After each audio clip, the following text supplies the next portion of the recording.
And I have no clue about page numbers, so I usually use the page numbers on OneNote. Did I update page numbers? No. So if you have a paper copy, go number all the odd pages, right? So that's a quick, easy way to do it.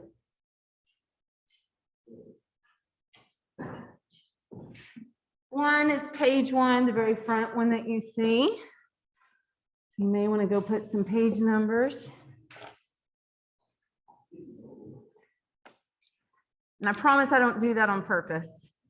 I promise.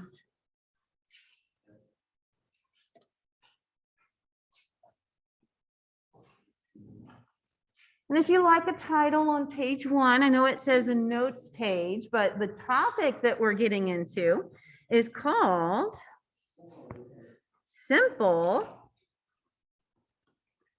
Harmonic Motion. And y'all, this is very commonly abbreviated as SHM. So if you see me write SHM, simple harmonic motion. Now, the two main cases, but it's not only two, but the two main cases that you'll see a lot of in this packet, if you read the chapter in the book, you'll see these two examples, springs and pendulums. And we're going to start with springs today, hopefully get into pendulums, but those are the two big ones.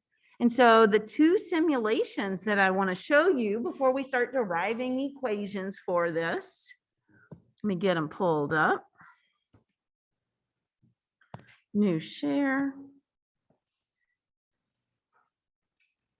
And so this one I've used in the past. We looked at it in terms of energy. Today, we don't really need the energy piece. And let me see if I can make it a little bigger.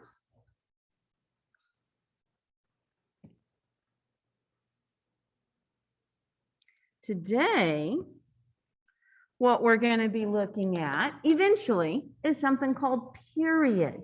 Now, I think we talked about period back in circular motion. What is period? The time for one circle in the past. And I forgot page numbers. Oh. It just dawned on me. It's the time of one circle, but now we're not really moving in a circle, but we have cyclic behavior. And so we're going to define period also as the time for one cycle.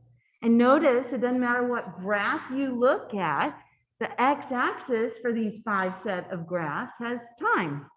And so it's important to know, though, what graph is on the y-axis, what's being plotted on the y-axis, because it could look different if you have an energy graph compared to a position, velocity, acceleration graph. If you remember, one of the things with energy that we said, energy is scalar. Does it matter when my block is on the left-hand side? To energy, it doesn't. But if you're on the left, that's a negative position typically, yes? Okay, if you're moving to the left, that's a negative velocity. Negative acceleration is when the force, the net force on the object is in the negative direction, right? And so that's the main thing to look at here is period you can get from any of these. So let me do a little annotation here. And so if you use a position graph, notice it begins, oh, it started over. It begins at a maximum positive position. So when's the end of one cycle? When it returns to the maximum positive. And so the period here, and I just kept it on default settings, is a little over 2 seconds, okay? A little over 2 seconds. Everybody good there? And if you look at the velocity graph, where does the velocity begin when the timer begins? Well, it started at 0. It must have started at not equilibrium, okay? But when it's at a maximum position, it has that split-second stop, if you remember the energy that we looked at. Now, it's not exactly when it returns to 0. Be careful when it starts at 0, no matter what graph you're looking at. The period, the time for one full cycle, it moves to the left, but it also has to move back to the right to get to where it started. And so just be careful with zero readings. It's not when it returns to zero the first time. Good? Acceleration, start with max negative. Hopefully you remember Hooke's law, which is why you have that negative relationship between max position and max acceleration, right? You're max on the right-hand side, but you're being pulled to the left towards equilibrium. And then where is the end of that cycle? When it returns to max negative acceleration. So the first three graphs, okay, aren't too bad. Look at energy. Can you see how someone might get the wrong period based on an energy graph? So your energy, if you look at potential, it starts max positive, but your next max positive is not a full cycle, right? You'd have to skip. So it's kind of like that zero that we saw in velocity. And so those two, they're not the most user-friendly to use, kinetic energy and potential energy, but you're still going to see energy here, okay? Springs, we have a lot to say about springs and pendulums. Everybody good on identifying it graphically? And so period is that time for one complete cycle. Well, what does it depend on? Let me clear all this. We're going to use the simulation to figure it out. And so let's reset. Now I kept with default settings. Remember our period with default settings was a little over 2. I'm not going to, get nitty gritty with the decimal, but it was a little over 2. Well, we can change 3 things here. We can change the initial stretch distance. Okay, I can decrease it, the stretch, right? And then we'll go back to default and we'll change the mass and the spring constant, one change at a time, right? Good scientists. And so now let's run it. I went from 5 to 1.25. I would call that drastic, yes? Okay, so here we go. Let's get the period with this smaller amplitude, okay? I don't know if you remember the word amplitude, how far it travels from the equilibrium. And so it's been going a couple times. If we look over to get the period, what's the period of one cycle here? It's the same. So what conclusion can we draw? Does changing the amplitude of a spring affect the period of a pendulum, of spring? No. So amplitude independent of period. It does not affect the period. Good deal? We'll reset back to our default. So going back to the 5, even though we know it doesn't matter, but good science, let's go back to the original default. Now the mass of the block, it looks like I could go up or down here. And so I'll just see if I can go to 20. Yeah.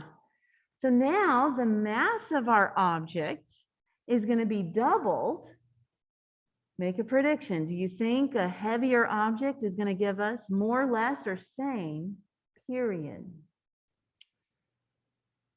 In 3, 2, 1.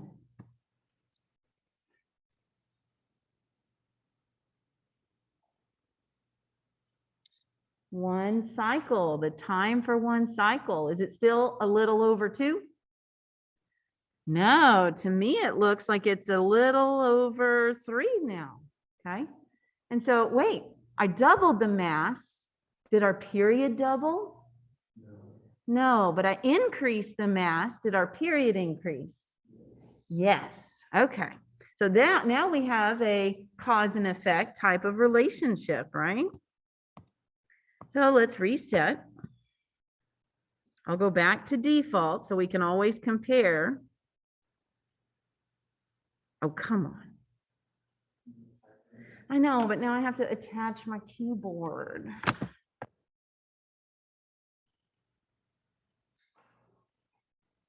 Yes, you can type in.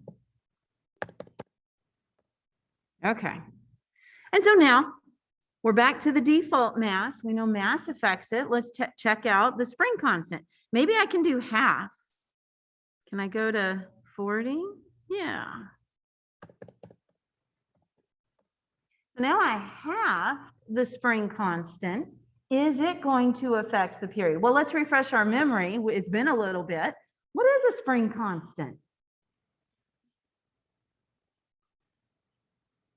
What is the spring constant?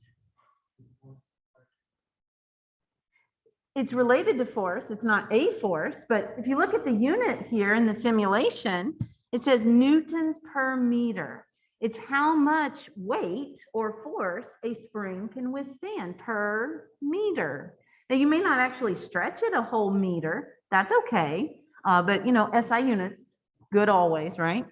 And so it's basically how strong or how weak a spring is, okay?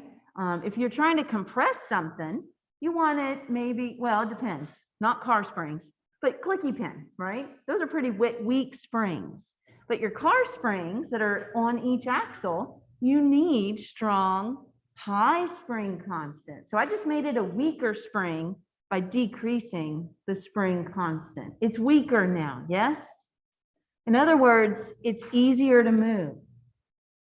So again, original period that we're comparing all this to is a little over 2. Here we go in 3, 2, 1.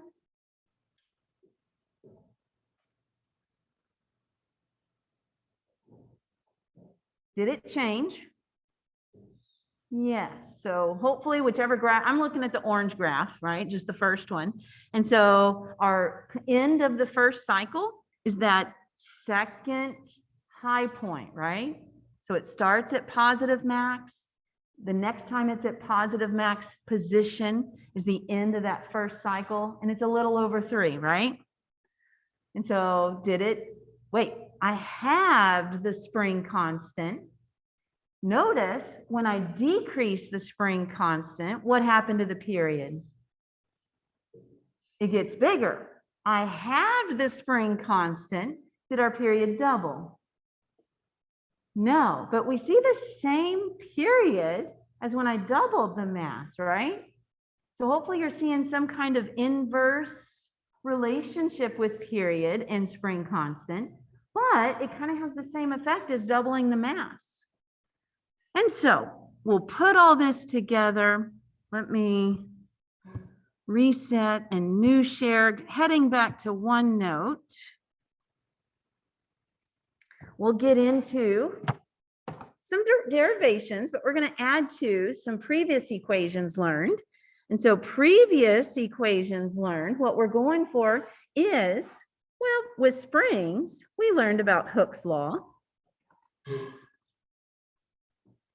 Now, yes, technically there's a negative there for concept, but just like the formula chart does absolute value, I'm not emphasizing that negative today, unless we come across something that needs it.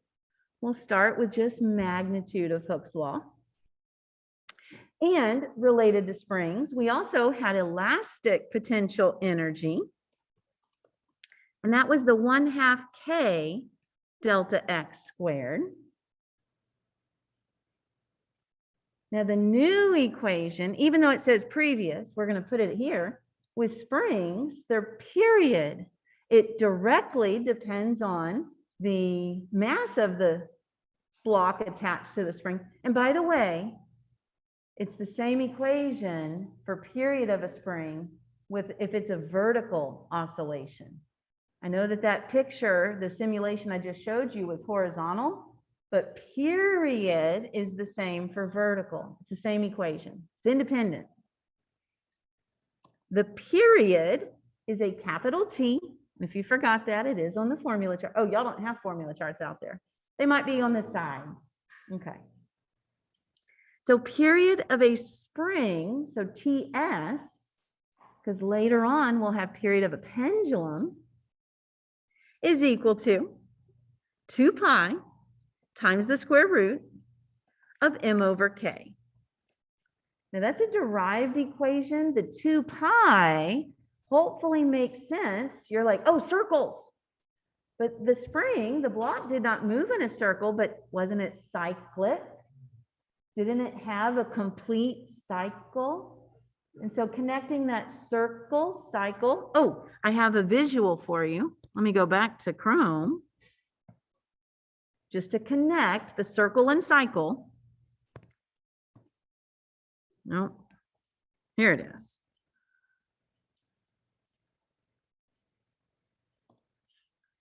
And so an object moving in a circle, it's kind of tying the two together. You have your highs, you have your lows, and everywhere in between. And so when we talk about circles and cycles, just imagine this is in your head. Now, don't worry about that equation. We'll come to it later on. It's very rarely asked. I think in 5-6 years, I've seen it asked, at least in free response, like once. So it's there, it's on the formula chart. We'll get to it. I'm not going to stress about it right now. But that visual connecting circles and cycles of your simple harmonic motion. It's that back and forth. Maybe your object is just going left, right, left, right, left, right, or up, down, up, down, up, down. So it's that repetitive motion about an equilibrium. That's what simple harmonic motion is. It doesn't have to be a spring. That's just one example. Okay. And so,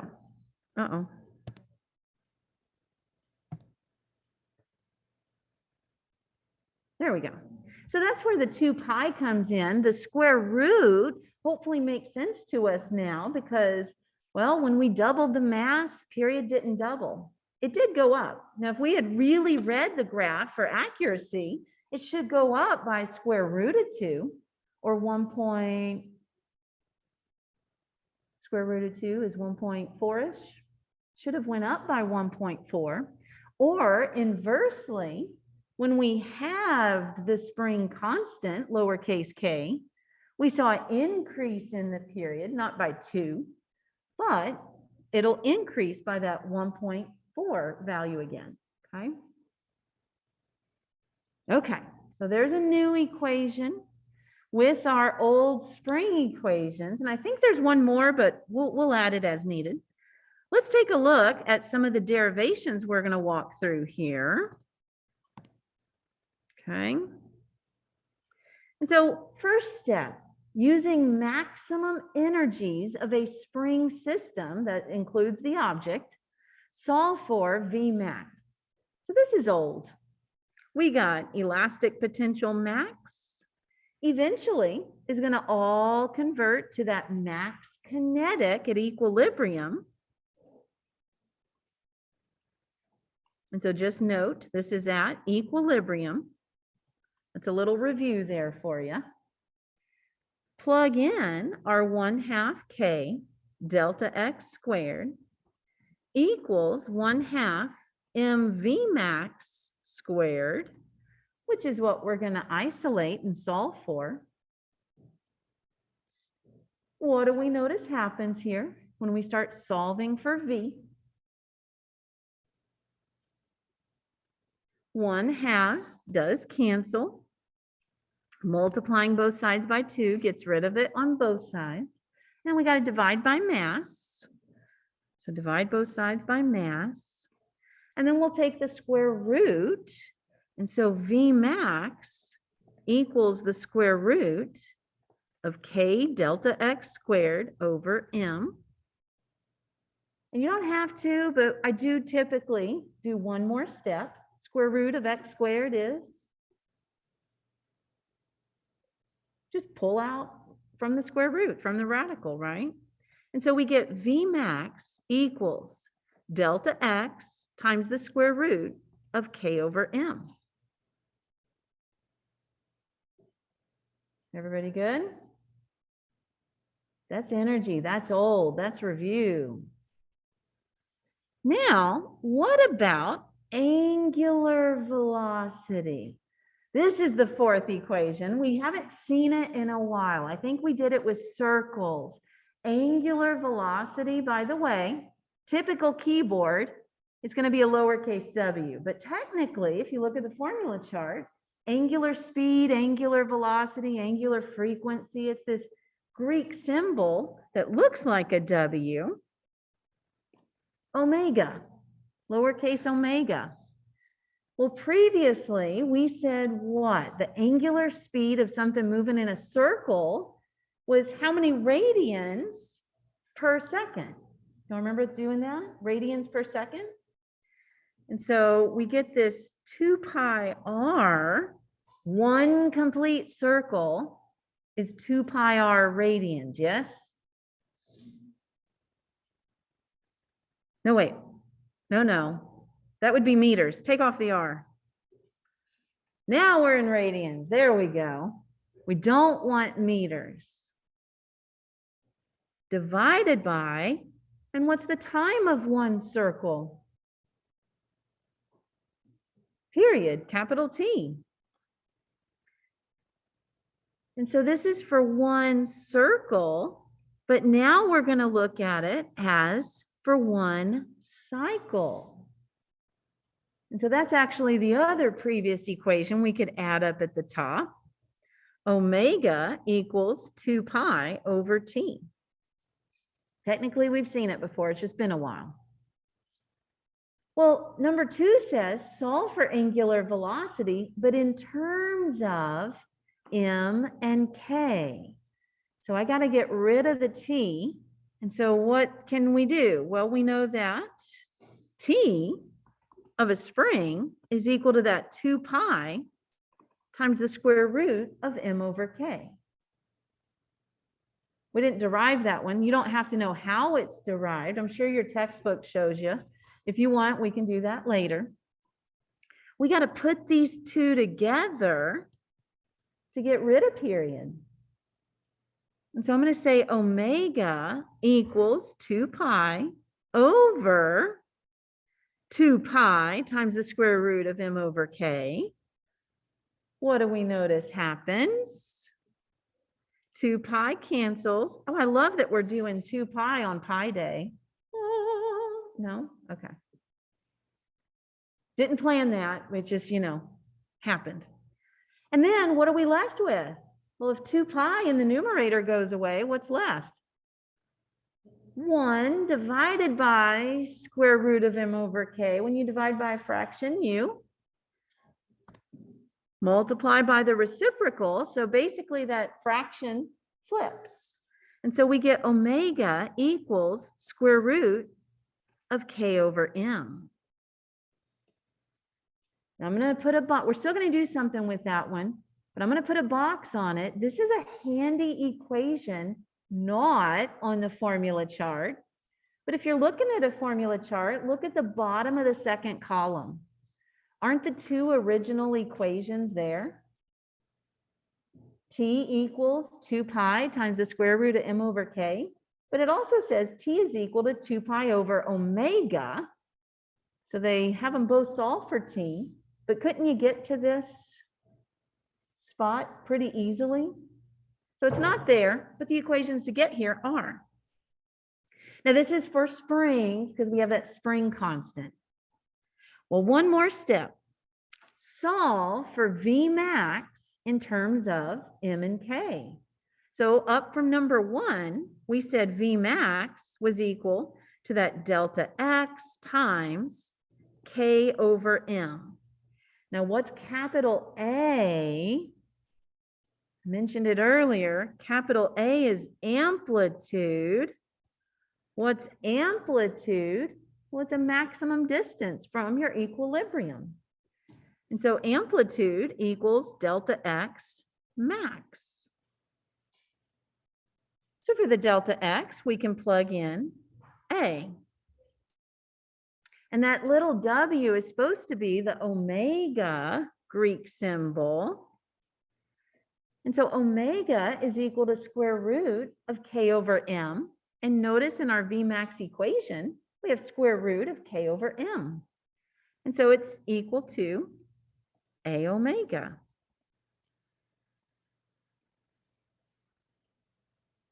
And so your maximum amplitude times the angular velocity equals your Vmax.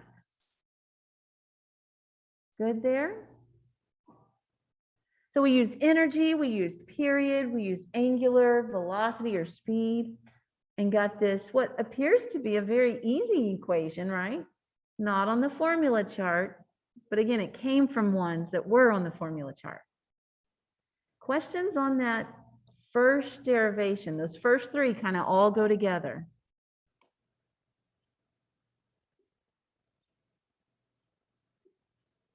All right, I'm going to switch colors just to indicate we're going to do a new derivation. Steps 4 is not going to be using energy. It's going to be using Hooke's law. And so using Hooke's law, solve for A max, the maximum acceleration, in terms of amplitude and omega. The lowercase w is supposed to be an omega. Well, acceleration, Hooke's law, that's our forces. And so let's assume that the only force acting on the object, think about that first simulation, might have been the spring. Maybe it's a frictionless surface, gravity's in a totally different direction. And so we're looking at F net equals the force of a spring acting on the object. F net equals MA, Newton's second law. And we want to get the max acceleration. So we want a maximum spring force. Well, what is spring force equal to? What's that K delta X? K is a constant in a single situation. It's not constant for everything, right? Not all springs are the same. But it would depend on the max distance from equilibrium, which is defining what? What do we call that max distance from equilibrium? Amplitude. So I'm going to plug in that A there. And if we're trying to solve for A max, I got to divide both sides by M. Ka over M. But it says to define or solve for it in terms of amplitude, check, but omega. And so we're not done. We got to keep going. Remember, omega is equal to the square root of K over M. But I just want K over M. So how do I keep my equality? How do I get K over M? I have to square both sides, right? Now we can plug in omega squared for the K over M times capital A equals lowercase a. Be careful, be careful. And now we have an equation for maximum acceleration of an object undergoing simple harmonic motion. Capital A is that amplitude. You could also write it with X max, okay? It kind of has, amplitude's not even on the formula. Oh, no, it is, it is. Capital A is amplitude on the formula chart. Now, this exact formula is not on the formula chart, but Newton's second law, Hooke's law is, your period with omega, how we got that above equation is. Good deal? Okay. We'll wait on pendulums. Let's go do some concept practice with springs on page 2. Any questions on the derivations before I move on? Okay. Page 2. We'll do all the spring ones. How about that? So the top left problem there has a mass of 200 grams attached to a spring. It's all horizontal. We'll assume it's a frictional or no friction. So mu, y'all remember mu equals 0. So it's a frictionless, smooth surface. And let's say, even though it's not animated here, just imagine that simulation. It's going back and forth, back and forth, back and forth, back and forth, back and forth, right? And they tell us the spring constant is 50 newtons per meter. And they give us little a max acceleration at 2 meters per second squared. So we actually have some numbers here. We're going to do some quick calculations. What is capital A? Not a misprint. The answer is not 2. What is capital A? Amplitude. And so how are we going to solve for amplitude? Well, we just derived a couple of equations with amplitude in it. And to put them on this page, we said V max equals amplitude times omega. And we said A max equals A omega squared. So that's from page 1 that we just derived. Now we're not given omega, but could we find it? What connects? Well, we know that the period of a spring equals 2 pi times the square root. And be very careful here, y'all. On the formula chart, this one's on there. It's mass over spring constant. Well, period in general also equals 2 pi times omega. So if we put those two together, what do we get? So I'm doing the same thing we've already done. I'm just doing it a little quicker.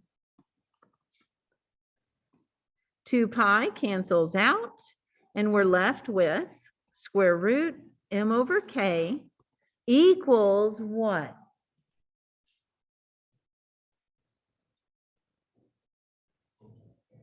Does not equal omega. It equals inverse. So I told you be careful. M over k, k over m. Omega equals the square root of k over m. Yes. No. Stretch. Okay. So just be careful. Very easy to get them inverted. So with all that, to get the amplitude, I need omega, right? In either of those first two equations, by the way, they gave us max acceleration. So that's the one I'm going to use. But we need to find omega. And so k over m, they gave me k. Did they give me mass? Oh, yeah. Yeah, kind of, sort of. Why? What should we do with mass?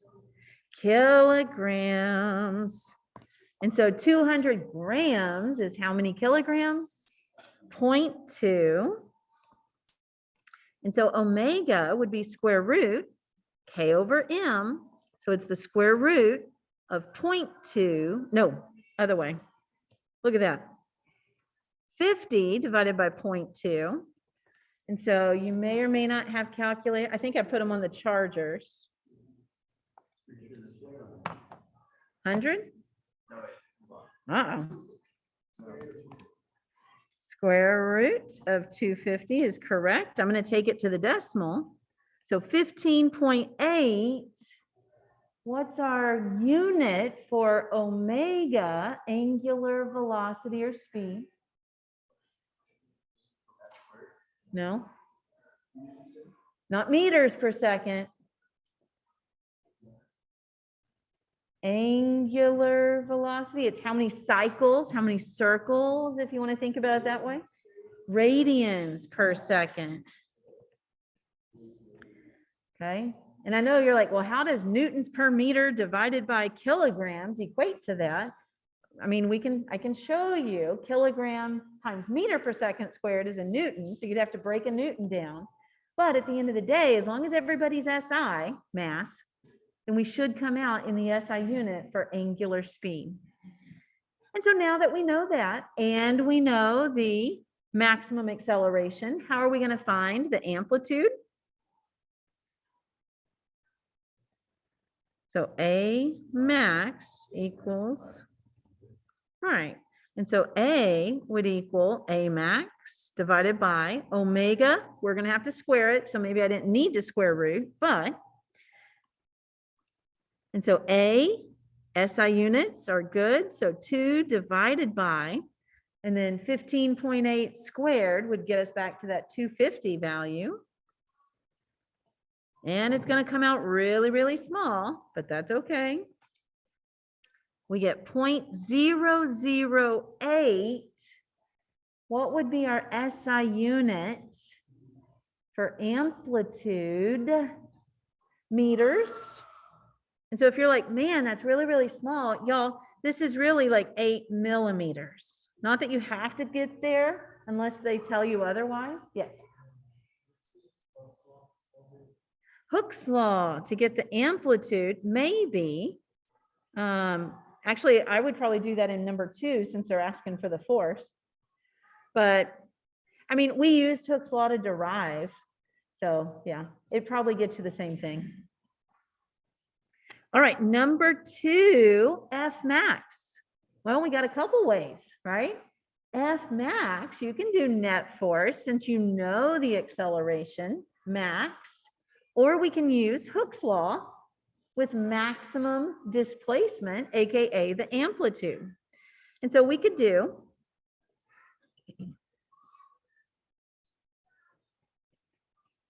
or F net max equals MA max. Okay, MA max. It's okay, they said was 50. Our amplitude is 0.008. I got to take it to SI units, right, to get our newtons. And so 50 times would be 0.4. So if you use Hooke's law, we get 0.4 SI unit for force should come out. Newtons. Or if we use Newton's second law, F net max, still a force, we've got our mass of 0.2 kilograms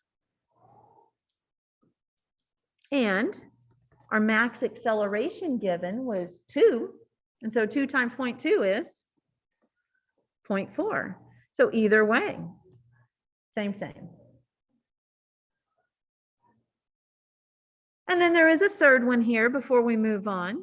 Little f. Everybody pay attention here. It's been a while. Little f stands for, we're used to, formula chart, little f, friction, right? Oh, wait, no, it doesn't. It stands for frequency. I'm going to change color just for emphasis here. And so not friction, we said it's a frictionless surface. We had to make that assumption. Okay, they didn't give us a coefficient. And so what is frequency? It's been a while. It's the inverse of your period. Okay, it's the inverse period. And so to get the frequency, well, we just need the period. So what are we going to do? We can do it one of two ways. We know the angular velocity now, right? We solve for it. Or we can go and find the period of the spring and then just inverse it. And so, I don't know if I have room to do both. What do y'all want to do? Use the angular velocity to get the period? Or use the square root of mass over spring constant times 2 pi to get the period?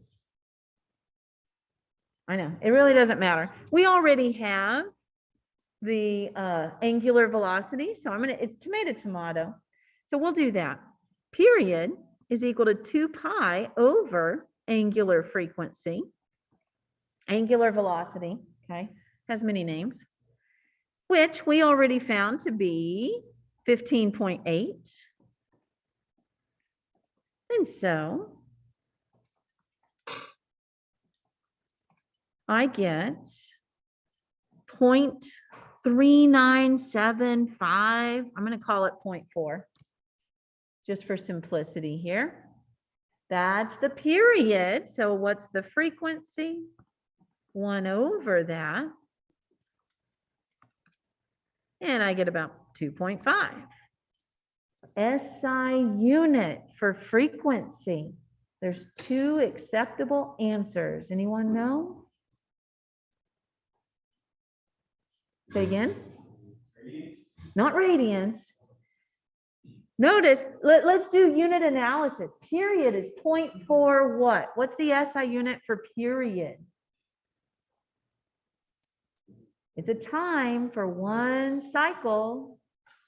So it should come out that it's 0.4 seconds. Okay. And maybe you're like, but omega was radians per second. If we look, 2 pi radians over radians per second, Radians is going to be a unitless unit. It's just a placeholder. We don't need it anymore. So we'd get seconds for period, and 1/seconds is an acceptable final unit. It looks weird. So you could say second to the -1, or I think his first name was Heinrich Hertz. I didn't hear you, sorry. So all of those are equivalent. I know that Hertz doesn't have seconds in it, but it's how many cycles per second, where period is how many seconds per cycle. They have actually very opposite, exact opposite definitions and units. Good deal? Okay, so final answer for frequency there is the 2.5 hertz, 2.5 inverse second, you could also say. All right, let's do some proportions. Little bit of math, but not the same type. It says number 1, it's the top right question here. A, B, C, we got some scenarios. Each mass is connected to a spring. Maybe it's the same spring, maybe it's not. And so A has a single mass connected to a single spring constant, KO. B, same single mass, but now the spring constant is twice as big as it once was in A. So it's a stronger spring, yes? And then C, same 2KO, but now you have 2M. So each has a different proportion of mass and spring constant. All oscillate. So somebody reaches over, simulation or real life, they all reach over and pull them down the same amplitude. A. Amplitude's the same. Rank the max force, magnitude, absolute value. Rank the max acceleration.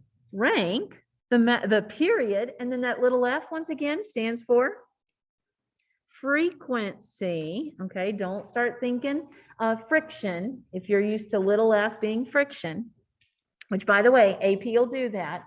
I don't like doing it, but AP will do that. Little f is frequency, little f is friction sometimes. You got to look at context.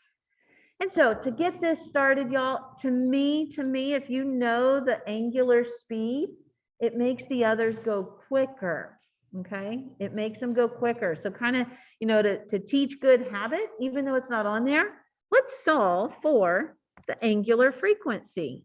Now we're given mass and we're given spring constant. So the equation we derived on page 1 is that omega equals the square root, and here's where you got to know, is it m over k or k over m? It's k over m. It's the opposite of what we see in the period equation. Okay, and so, oh, I'm sorry. I thought you said m over k. So we had already done that, but be careful. It's a little different than the equation you see for period on the formula chart. So it's k over m under the square root. And so if we do for A, and it's just proportions, okay? It's just proportions. And so A would be 1 over 1, right? So square root of 1 over 1, 1. B would be square root of, careful here, 2 over 1, square root of 2, or you can take it to 1.4-ish. And then C would be square root of 2 over 2, or 1 again. So B is going to have the greatest angular velocity. Now that we know something about the angular velocity, now we should be able to solve for F max, A max, T, and F. I'm going to do T first because to me that's the easiest. And so T is equal to 2 pi over omega. And so T has an inverse relationship with omega. Oh yes, go for it. And so who's going to have the greatest period? Well, who has the smallest omega? A and C. And so A is equal to C. And then B has the greatest omega angular velocity, so it'll have the smallest period. Everybody good? And a way to visualize maybe that simulation, if you have a large angular velocity, you're moving through the cycle quicker. And so if you think about that graph we saw at the beginning, if you're moving through your cycle quicker, you're going to have a smaller time for one cycle. Yes? Okay. And then frequency, I think, is the next easiest. It's inverse period. Or something we haven't done yet, can we derive an equation for frequency based on omega? So frequency is 1 over period. Period is 2 pi over omega. Notice we've got a fraction in the denominator. What do? Flip it. So frequency is equal to omega over 2 pi. Now 2 pi, let's say they all go the same number of cycles, right? One cycle is the easiest thing to do.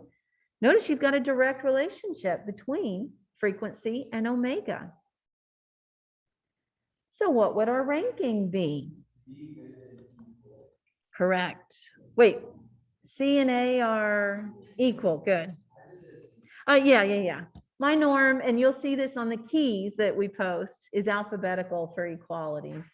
That's just what I'm used to. Okay. Everybody good on those two? All right. Well, over here to F max and A max.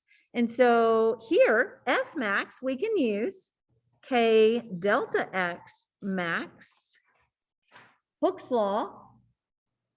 And if you remember, amplitude is the defined term for maximum displacement. And so those are all the same. So really F max is just based on spring constant. So who has the greatest spring constant? B and C. And so it'd be B is equal to C greater than A.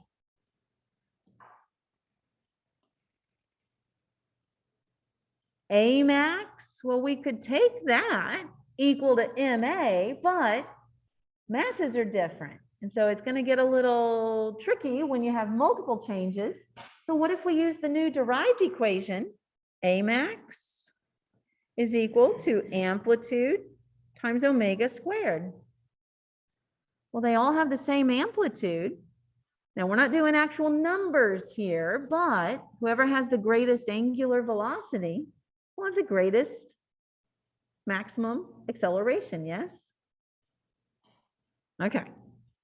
So it's not directly proportional, but when angular velocity increases, so will your A max, okay? But it's not a double-double because of the square.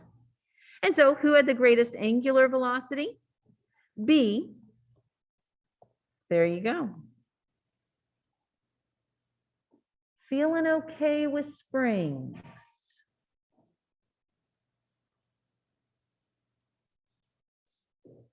Okay.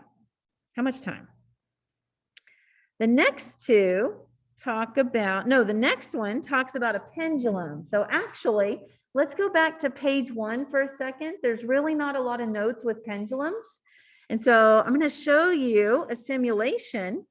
Maybe we put it here on a little bit on the right, if you have room, or at the bottom.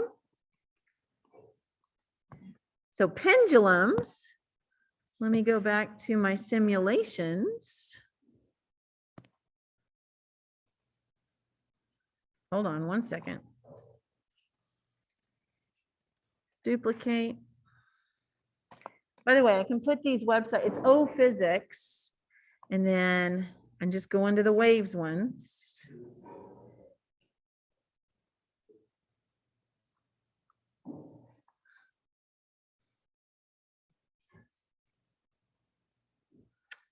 I guess it's FET.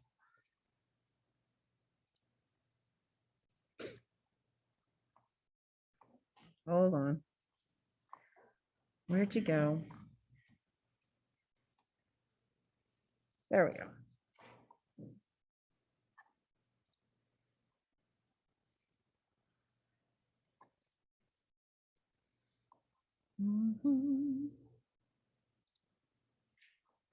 Okay, slow motion here. So here's your little pendulum lesson. We're going to have a period of a pendulum, TP. And so we're going to figure out what does it depend on. And using the FET, I can make several changes. We can change the length of our pendulum. And remember, the pendulum is bob, our bob on a string, our mass on a string. And it's just going to go left, right, tick tock, right? Kind of like a playground spring. So I can change the length, I can change the mass, I can change gravity. Yes, maybe we change the planet that we're on. And then friction or no friction. We're going to keep friction off. So friction just makes it real life. It's called damping. And of course, our person that's on the swing set is eventually going to be straight up and down. Yes? Eventually, gravity wins, real life wins. And so what do we call this straight up and down location for our pendulum? Equilibrium. So right now it's at equilibrium. So we got to give it some energy. Default settings, length 0.7, mass 1 kilogram, and gravity will stay on Earth for the time being. And so I'm going to raise it up. Let's do a nice 30 degrees. Okay. Actually, let me get technical. Simple harmonic motion with pendulums, it actually gets nitty gritty. It's 20 degrees or less. So I'm going to go 20 degrees. Okay. I'm sure there's a paragraph or a page in your textbook. Basically, they collected data at many different angles, and you get consistency of period less than 20 degrees. So I'm always going to do 20 degrees. Okay. So here we go. It's going to swing back and forth. Now I wish there was a medium slow, but there's not. I've got a timer here and I started it right there when it was at the left side at 20 degrees. And I'm going to hit stop when. When's the end of one cycle? When it returns back to the left. So I get about 1.64. Somebody write that down. 1.64 is my period at these settings. Again, I'm always going to keep that 20 degrees, okay, the same. But now let's go change the length of the string. And so let's reset. Timer went away, so that's why somebody wrote it down, right? 1.64. Let's increase. Now I can't double from 0.7, but I am increasing the length. And you could make a prediction. Is it going to change the period of the time of our tick tock? And so I'm going to get it at 20 degrees again. But I'm not going to, oh, hold on, slow me down. Okay, I wish there was a medium. I'll start the timer when it's on the left-hand side. And then I'm going to stop the timer when it returns to the left-hand side. I want a full cycle, right?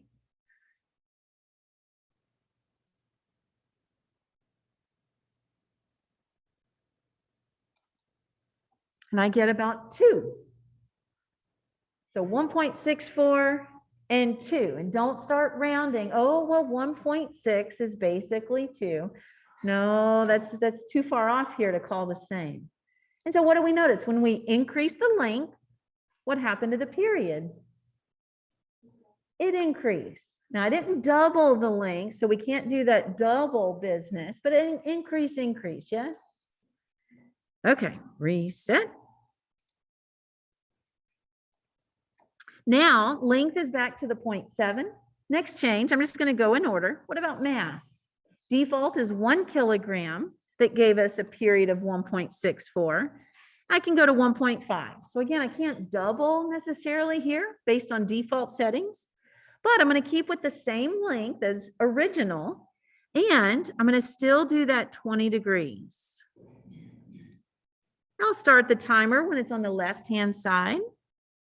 And I really want when it's at that rest moment, when it comes to that split-second stop, right? And then I'll stop my timer when it's it was a little too soon, but 1.62. Gee, that sounds really close to 1.64. Question, does changing the mass of a pendulum bob affect the tick-tock, affect the time, the period of a pendulum? No. Okay, and again, good scientists, you would do this multiple times to make sure it's not a coincidence, right? But at the end of the day, I'm trying to save us a little bit of time. Mass of the pendulum does not affect the period of a pendulum. Good deal? All right, default settings. The next thing we can change is gravity. And you're like, what? Yes, we are going to be visiting other planets or other stars, moons, right? If you see my list up on the board, one of our future topics, in fact, it's probably going to be our last topic, is gravitation. And so kind of setting the stage, we haven't ever left Earth yet, right? I don't think we've done a lot of practice problems where we leave Earth. But what if we go to the moon? Does anyone know the gravitational acceleration on the moon? It's less, okay? And maybe you don't know the real number, but it's 1/6 that of Earth. So 9.8 divided by 6. I don't know if this will oh, wait, hold on. Moon. There we go. They had a pull down menu. So I can automatically set it. What if we take this same system to the moon? We do everything the same. The mass of the object does not change. I'm going to keep the same original length, one change at a time. The only thing different is the acceleration due to gravity on the moon is less. So can you predict the period? Is it going to increase or decrease? And I'm staying in slow motion, okay, to keep that the same. I'm going to pull it up at 20 degrees. Yes, it's moving. But gravity on the moon doesn't pull it down as quickly, right? And start the timer. No, I'm not going to take it off slow motion because I want this to be similar to what we've seen previous. But notice it's taken a lot longer. Oh, here's 1.64, but we're not back to the left side, right? So the smaller the g, the little g, what's true about the period? The greater. And now we're returning to the left-hand side-ish right there. So 4.11 seconds, that's a big difference, right? Gravity was drastically different. Here we get period drastically different. So an inverse relationship, yes? Okay, so hopefully this simulation just helps show you what affects the period of a pendulum. And again, damping, friction, that's like air resistance, okay? The more you have, the quicker it's gonna just be straight up and down. And so we're not gonna look at that one. And so back to OneNote. Let's get our period of a pendulum equation.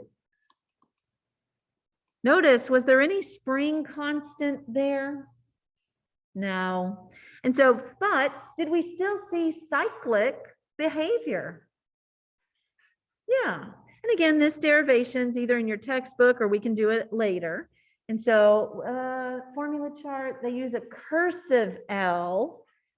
Cursive because you don't want to make just a single line and think it's a 1, right?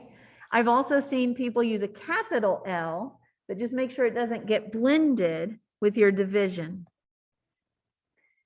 And so it's still cyclic, 2 pi times the square root. And so again, if we had actually doubled the length or halved the gravity, then we could have made some conclusions here. But when you double the length, it doesn't double the period. It's going to increase it by that 1.4, right? Square root of 2. And then that inverse relationship with the acceleration due to gravity, little g. Everybody good? All right. Period. You can also still equate it. to that 1 over frequency. You can still equate it to that 2 pi over omega, but now we're not going to use the omega equations with mass and spring constant because pendulums, it's not a spring. And mass doesn't affect the period of a pendulum in simple harmonic motion. Good? So that's all there is on pendulums. Those are the only equations. Let's go take a look at some concept questions. So page 2 in the middle, or bottom, I don't know. Yeah, middle. A pendulum of length LO, original length, has a period of TO, so original period. On Earth, what would be the period if we had a 16 times longer string? Now you're like, whoa, that really went up, okay? Well, 16 is not a totally random number. If your length increases from 1 to 16, how does that affect the period? Well, let's look at our equation. Period of a pendulum is equal to 2 pi, that cyclic behavior, times the square root of cursive L over G. Now, still on Earth, don't change planets when you change the length. But notice if your length goes up by 16, isn't the period proportional to the square root of your length? What's the square root of 16? 4. So your period from its original is going to increase by 4. Good there? Okay, number 2. Now I know I say a good scientist doesn't make more than one change at a time, but maybe there is a situation where you have a different scenario. So here we do have a couple changes. It's okay. We're going to double the length of the original period, but we're also, whoa, we're going to go to a planet that has 8 times the gravity of Earth. What planet is this? I don't know. I don't know. That's not important. You don't have to memorize the gravity of any planet, okay? And so the period, again, it's proportional to that square root of L over G. Well, what change was made? Well, we doubled the length and we 8 times the gravity. And so it's the square root of 2 over 8 or the square root of 1/4. Now careful, does that mean we have 1/4 the period? What's the square root of 1/4? 1/2. And so this leads us to an answer of half the original period. Whatever the original period was, making these 2 changes gets us half that original period. Proportions, yes? Okay. Let's do another. The one right below it is another pendulum. How do I know? It talks about a boy in a swing. So go to the playground, the swings. A 20-kilogram boy swings on a 3-meter-long rope. If his 30-kilogram older sister, does it matter that she's older? No. If his 30-kilogram sister instead swings from the same rope, how will her frequency compare? Well, maybe we think about the period to start, right? So how does the period? Well, the length is the same, but the masses are different. How does the mass affect the period of a pendulum? It doesn't. Where's mass in our pendulum equation? It's not there. So be careful. Don't mix up the spring and pendulum equations, okay? And by the way, both of these 2 pi equations are on the formula chart. And so mass independent, we'll assume that it's 20 degrees or less. okay? We do have to make that assumption, okay? But if they have the same same length, they'll have the same period. And so the period of the boy will be the same as the period of the girl. If they have the same period, compare their frequency. Same. So that's really what they're asking. So the frequency of the boy is equal to the frequency of the girl. And that's all they're asking there, so no biggie. Good deal? Okay. I think the next two questions here are springs. And then page 3. Okay. How about we not end in, maybe it's not going to take 20 minutes. It shouldn't take 20 minutes. But how about y'all in small group, go back to springs, try number 3 and number 5 on that page 2. Okay. There we go. 3 and 5 there that to finish out page 2, y'all small group this, and then we'll go over the answers and maybe get started on the next page.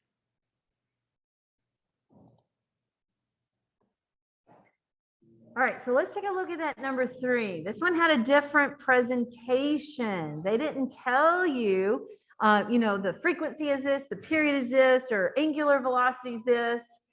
All they said was every 5 seconds, that's a time, a 40 gram, hopefully you knew to convert that to kilogram, mass on a spring oscillates. That just means it goes back and forth, back and forth, back and forth, back and forth. 8 times, 8 cycles, right? And so it does 8 cycles in 5 seconds. What's the frequency? What's the period? Well, you kind of got to go back to the definition of period. It's how many seconds per cycle. Frequency is the exact opposite. It's how many cycles per second. And so frequency is just 8 cycles over 5 seconds. I got 1.6. Period, you could either inverse that or look at the definition of period. It's how many seconds per cycle. So 5 seconds for 8 cycles, 0.63. Questions on A and B there? Okay, the tricky algebra comes in part C. And so as I started to work it, I'm like, wait, it's better for them to see this live, okay? And so now that you know the period and the given mass, we should be able to find the spring constant K. But what makes the algebra trickier? It's not hard. It's just there's a lot of places to make mistakes if you go too quickly. It's in the denominator under a square root. So you got to be careful here. This is where a lot of students mess up. By the way, this is also the same algebra if you're solving for G on the pendulum equation. Be careful. And so I plugged in the period 0.63 that I had got, or if you have the fraction there, that's fine, 5/8 equals 2 pi times the square root of the 0.04 kilogram divided by K. So let's do the algebra here together. What's my next step? You can divide both sides by 2 pi. And so divide both sides by 2 pi. It cancels on the right. And at this point, let me warn you, some calculators will divide by 2 and then multiply by pi in the numerator. Uh-oh. So a way around that, 2 things. Use parentheses. Or what's 3.14 times 2? 6.28. You can multiply that by 2. And so I would say 0.63 divided by 6.28 is equal to the square root of 0.04 over K. And so I'm going to do that division to help simplify. And I get 0.04 1, not my final answer. So I'm going to use as many decimals as I can stand.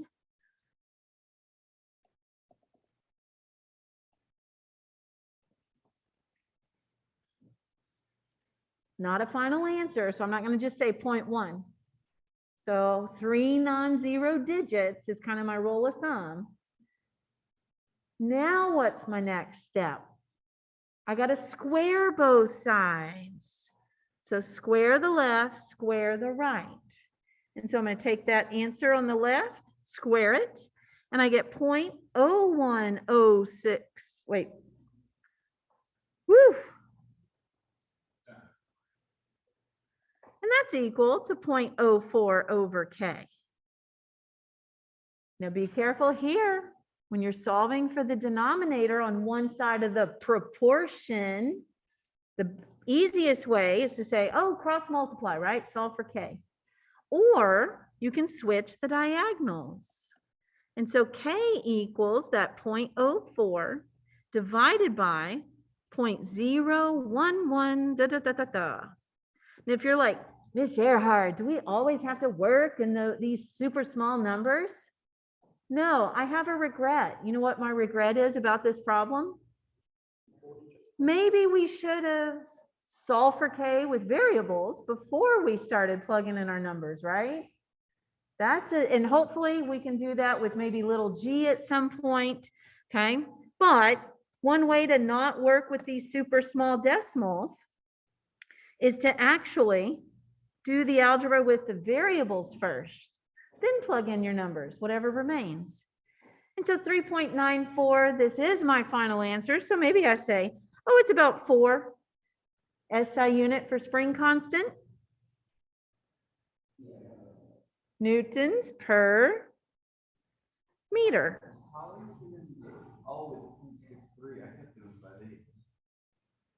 I mean, it should be the same. 5/8 is how I got 0.63.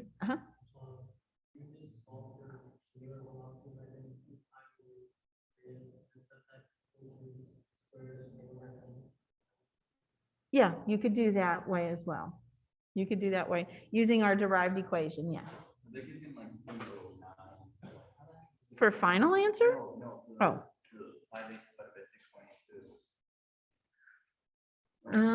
I don't know. 5/8 is where I got 0.63. Technically, it's 0.625. I shouldn't have rounded that one. 009 is very different. Oh, after you square. Oh, that's probably okay then. Yeah. I got 0.010 if you want to look at it that way. That's close enough. Yeah. 4.03, 3.97, rounded 4 here.